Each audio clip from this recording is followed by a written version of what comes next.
这世界的多难的路。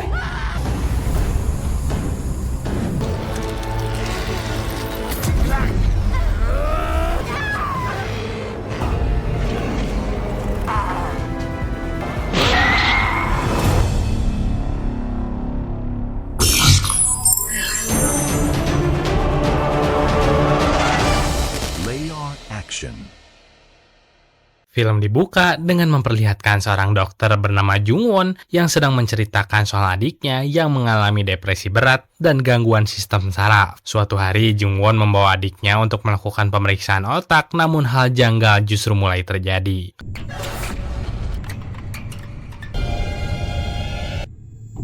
Kemudian berpindah ke kelompok pengusiran setan bernama Holy Knight. Pimpinannya bernama Bawo. Hari itu kembali bertemu dengan seorang detektif yang membawa seorang klien. Klien tersebut menceritakan kalau anaknya sebelumnya sempat dinyatakan hilang, namun berdasarkan penelusuran yang dilakukan, ada kemungkinan anaknya diculik. Setelah klien itu pergi, Bawo mengatakan pada sang detektif kalau dia nggak bisa bantu karena pekerjaannya adalah jasa ngusir setan. Namun detektif itu menjelaskan klien tadi kemungkinan diculik oleh seorang gangster yang juga menjadi pengikut sekte sesat. Mendengar hal itu, dan setelah membahas pembagian komisi, Bawo bersama dua rekannya, Sharon dan Kim Gun, akhirnya menyetujui kasus tersebut dan langsung mulai bergerak. Di Seoul sendiri, saat ini memang sedang marak kasus pembunuhan acak, yang para pelakunya diduga gak menyadari tindakan mereka sendiri. Bahkan polisi sampai membentuk unit khusus untuk menyelidiki kasus ini. Namun di sisi lain,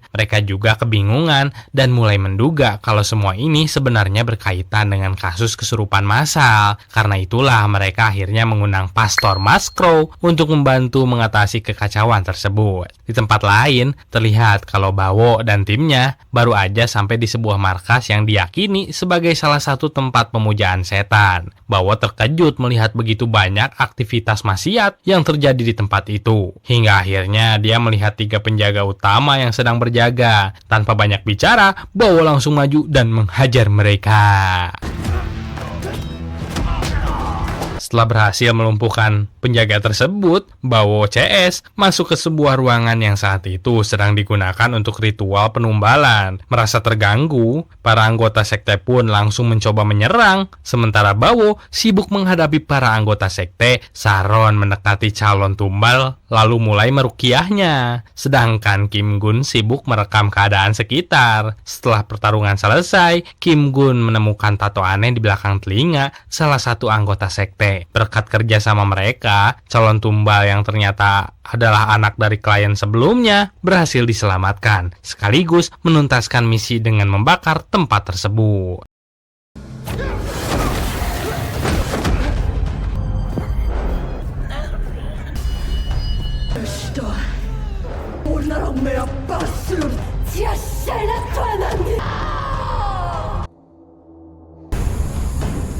Di rumah sakit, Jung-won terlihat masih terus memikirkan kondisi adiknya yang tak kunjung membaik. Dia kembali ke ruangan isolasi untuk menjenguk sang adik yang terpaksa ditempatkan di ruangan khusus, bahkan diikat di atas tempat tidur. Setelah kembali ke ruangannya, Jung-won kembali mengamati rekaman video adiknya dan mulai menyadari ada sesuatu yang janggal. Ini bukan sekedar depresi biasa, melainkan sesuatu yang bahkan dia sendiri gak bisa menjelaskannya. Di tempat lain, terlihat Kim Gun sedang memperlihatkan foto-foto tato milik anggota sekte yang mereka temui sebelumnya. Kim Gun mengatakan kalau kemungkinan sekte tersebut memiliki jaringan yang cukup besar. Bawo akhirnya meminta Kim Gun dan Sharon untuk menyelidiki lebih jauh soal sekte tersebut demi mencegah hal buruk terjadi. Saat mereka kembali ke kantor, ternyata di sana udah ada Jung-won yang datang meminta bantuan karena adiknya mengalami sakit parah yang gak biasa. Jung-won bahkan mengatakan kalau dia bersedia membayar berapapun atau melakukan apapun, asalkan adiknya selamat. Namun Bawo menolak permintaan itu karena Jung-won bukan klien dari kenalan detektif. Apalagi saat Jung-won gak sengaja menyebut nama Pastor Marco yang entah kenapa langsung membuat Bawo kesal. Jung-won gak menyerah dan akhirnya menitipkan kartu nama beserta sebuah flash disk kepada Sharon agar mereka bisa melihat sendiri kalau dia benar-benar membutuhkan pertolongan. Sepulang dari sana, Jung-won kembali ke ruangannya sambil sambil melihat video-video lama dan memantau kondisi adiknya. Tiba-tiba adiknya udah nggak ada di atas kasur. Jungwon pun langsung bergegas mengeceknya. Ketika di sana, Jungwon merasakan sendiri kalau adiknya berdiri di tepat di belakangnya. Namun anehnya, sang adik sudah kembali terbaring seperti semula di kasur. Kejadian itu membuat Jungwon yang selama ini hanya percaya pada penjelasan medis, akhirnya mulai menyadari kalau ada sesuatu di luar logikanya.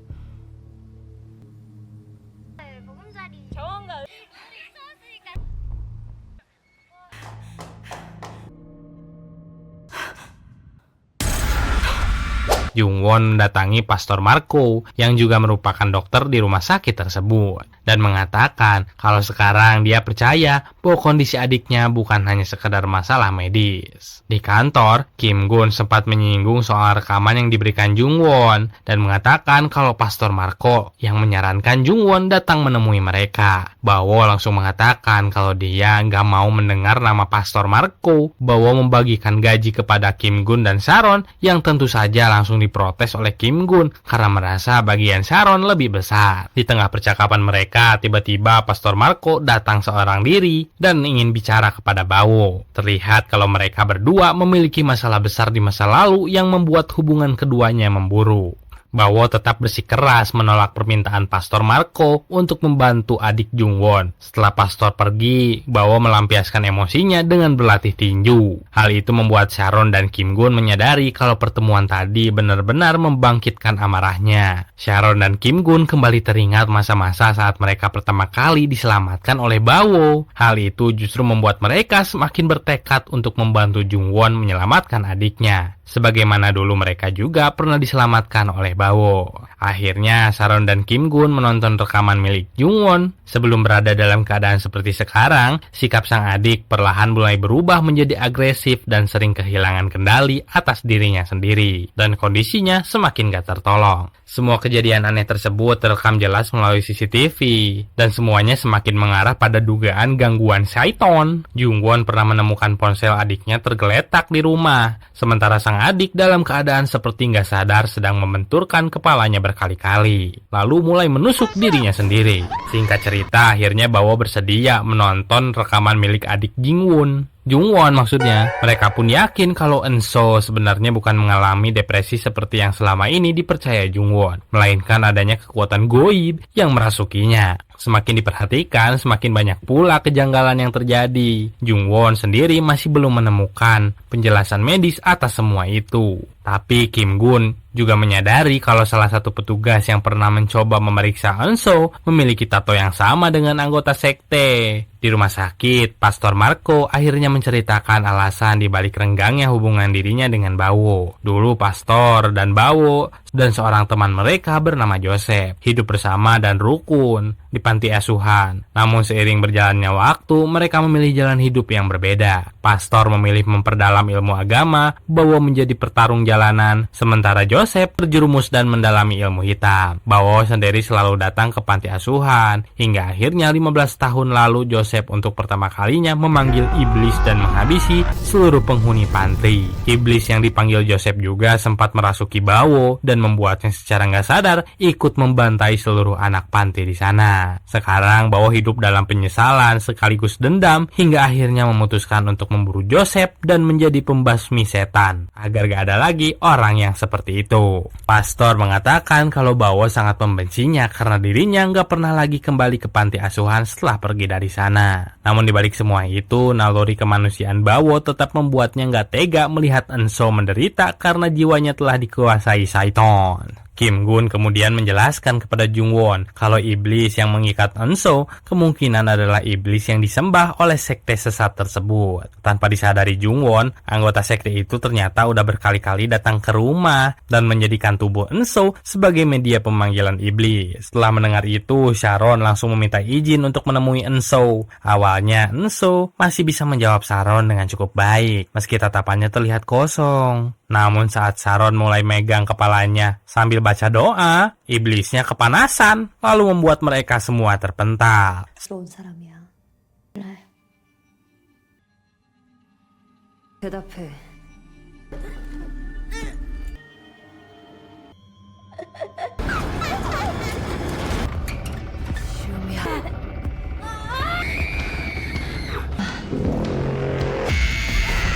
Setelah ritual tersebut, Enso ternyata mencoba melarikan diri dari ruang isolasi dan bahkan sempat memperlihatkan wajahnya melalui kamera CCTV. Bawo langsung berusaha mengejarnya, namun tiba-tiba seluruh pasien di ruang isolasi keluar dalam keadaan kerasukan. Bawo harus menghajar para pasien itu agar Jungwon dan yang lainnya bisa mengejar Enso yang saat itu berjalan tanpa sadar. Beruntung, Jungwon berhasil mengejarnya dan menahan Enso yang terlihat kesulitan mengendalikan dirinya sendiri. Saking kuatnya Saiton tersebut, ia sampai memanfaatkan tubuh Enso untuk mengendalikan sebuah truk agar menabrak mereka. Tapi untungnya, Bawo datang tepat waktu dan berhasil menyelamatkan mereka.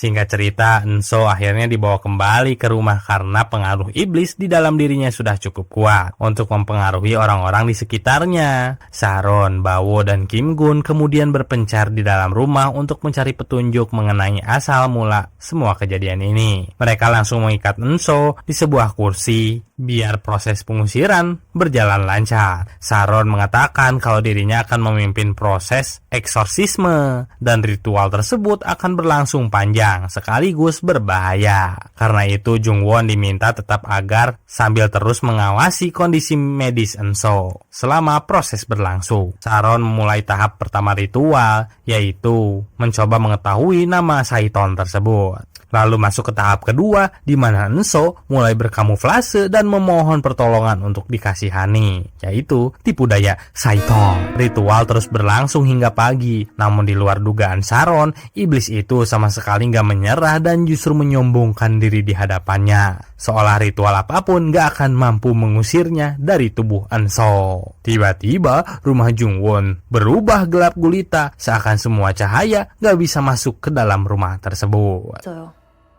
첫 번째 단계 말해줘? Melihat keadaan itu, Bawo memutuskan untuk memeriksa keluar ruangan dan langsung menghajar sebuah dinding yang ternyata menyembunyikan salah satu anggota sekte di dalamnya. Setelah itu, Bawo dihadapkan dengan anggota sekte lain yang rupanya memang udah datang ke sana untuk menggagalkan proses ritual. Tanpa banyak berpikir, Bawo langsung menghajar mereka satu persatu. Di dalam rumah, Sharon masih terus berusaha mengusir Saiton dalam tubuh Enso yang sampai saat ini masih belum bisa dikendalikan. Iblis itu ternyata lebih kuat dari yang mereka kira, sampai Enso hampir terlepas dari kursi tempatnya diikat.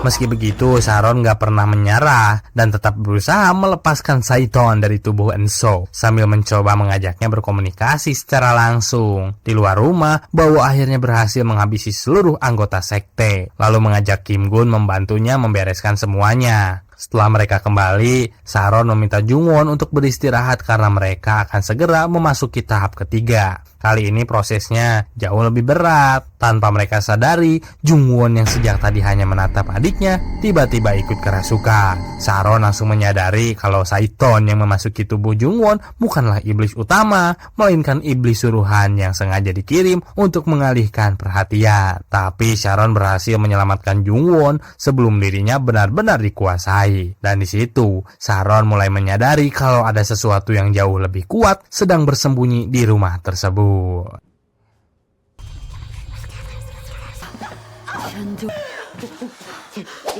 Akhirnya Sharon membuka seluruh indera keenamnya. Saat Sharon menyentuh salah satu dinding rumah, Bawo langsung bergerak cepat membuka lapisan wallpaper dan terkejut saat melihat banyak tulisan kuno memenuhi seluruh permukaan dinding rumah. Bawo segera berusaha menghancurkan dinding itu dan tindakan tersebut langsung memicu reaksi dari tubuh Enso. Enso sempat mengatakan bahwa dirinya sudah sadar dan merasa ada sesuatu yang baru saja keluar dari tubuhnya. Tapi tidak semudah itu, karena tipu daya iblis pasti sangat besar.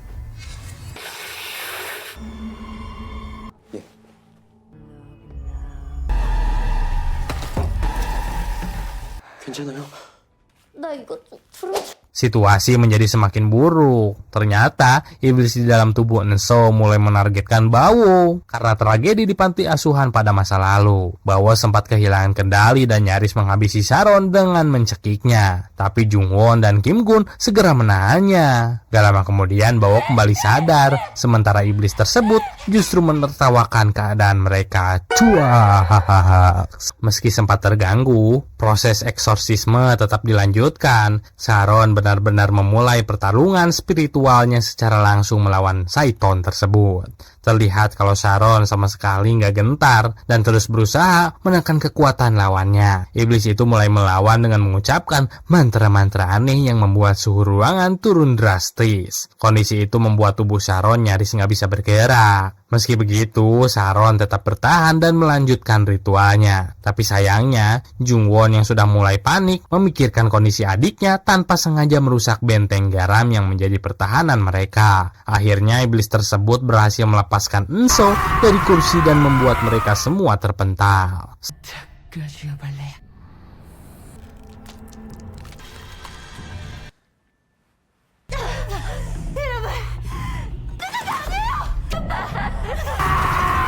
Setelah kejadian itu, keadaan makin jauh lebih sulit karena Enso sudah dikuasai sepenuhnya oleh Saiton.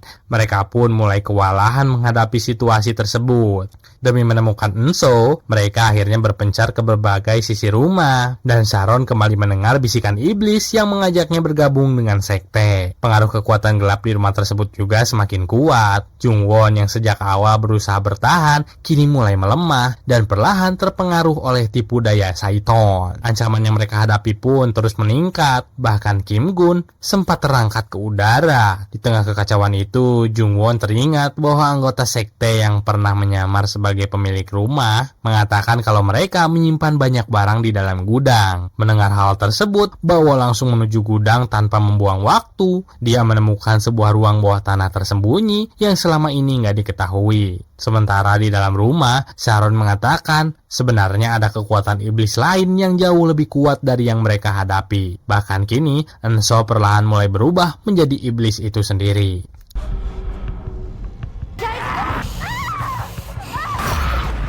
Di ruang bawah tanah ternyata tersembunyi sebuah tempat pemujaan rahasia. Melihat semua itu, Bawo yang sudah kehilangan kesabaran langsung menghajar para anggota sekte satu persatu.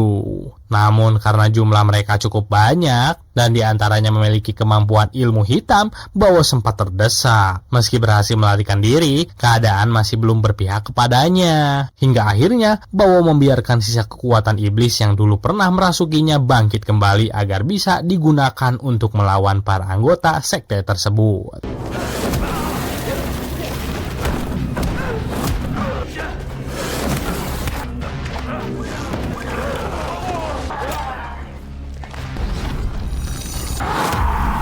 Sementara itu, salah satu anggota sekte datang ke rumah Jungwon dan berusaha menghabisi mereka saat Sharon masih dalam keadaan pingsan. Kim Gun dengan kemampuan bela dirinya berhasil menahan serangan tersebut. Bawo datang tepat waktu untuk menyelamatkan mereka. Namun baru saja keadaan mulai mereda, tiba-tiba Enso kembali muncul. Di saat yang sama, Sharon dan Jungwon juga mulai sadar. Ternyata selama nggak sadarkan diri, Sharon berhasil mengetahui identitas iblis yang merasuki Enso, yaitu Moloch. Dengan informasi itu, dia langsung melanjutkan ritual tahap akhir. Kali ini, Sharon berhasil mengambil alih energi iblis tersebut dan mulai melemahkannya.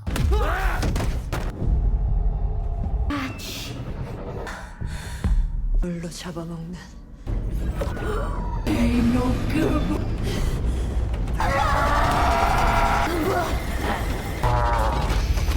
Setelah itu, Sharon akhirnya berhasil mengeluarkan sebagian roh jahat dari tubuh Enso. Ternyata semuanya belum berakhir. Tiba-tiba kejadian mengerikan terjadi ketika portal menuju neraka terbuka dan memperlihatkan sosok Raja Iblis. Raja Iblis tersebut berusaha menarik tubuh Enso, tapi Jungwon dan Bawo dengan cepat menahannya. Bawo sempat terpental karena besarnya kekuatan yang dimiliki makhluk tersebut. Tapi beruntung, Kim Gun segera bangkit dan mengikat tubuhnya dengan tali untuk membantu Jungwon menahan Enso. Dengan sisa tenaga, Bawo ikut menahan tali tersebut, sementara Sharon terus berusaha melawan sang Raja Saiton. Di puncak pertarungan itu, seluruh roh jahat yang selama ini masih menempel pada diri Bawo akhirnya ikut terlepas. Setelah itu, Bawo langsung maju dan menghajar Raja Iblis tersebut dengan tangannya sendiri.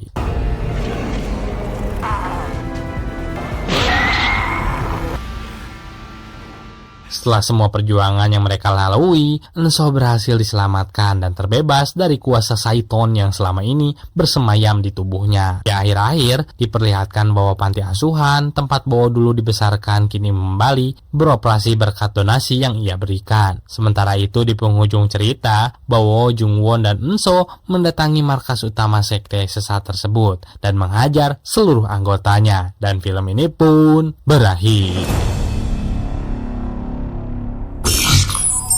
Di balik semua adegan pertarungan, ritual pengusiran Saiton, dan kekuatan goib yang ditampilkan, film ini sebenarnya juga memperlihatkan bagaimana seseorang bisa terus berjuang ya demi orang yang dicintainya. Bahkan ketika semua harapan terlihat hampir hilang, Jungwon tidak menyerah mencari cara untuk menyelamatkan adiknya. Meski penjelasan medis yang selama ini dia yakini nggak lagi mampu menjawab apa yang terjadi. Di sisi lain, Bawo juga menunjukkan bahwa masa lalu yang pernah luka tidak harus menentukan masa depan seseorang. Meski terus dihantui rasa bersalah, trauma, dia tetap memilih membantu orang lain agar tidak mengalami nasib yang sama. Hal ini mengingatkan pada sebuah kutipan terkenal dari Nelson Mandela, keberanian bukanlah ketiadaan rasa takut, melainkan kemenangan atas rasa takut itu. Kutipan ini sangat relevan ya dengan perjalanan para karakter dalam film ini.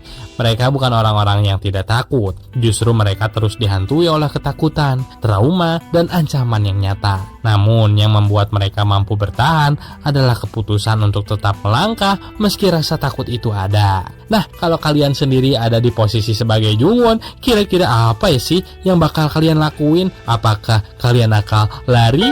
Atau diam aja? Atau sambil zikir? Oh my god, sepertinya kalian akan mati di tempat ya. Coba tulis pendapat kalian di kolom komentar. Sekalian rekomendasiin film apa nih yang perlu kita bahas untuk selanjutnya. Jangan lupa like, subscribe, dan nyalain loncengnya biar nggak pernah ketinggalan film-film seru lainnya. See you next time and goodbye.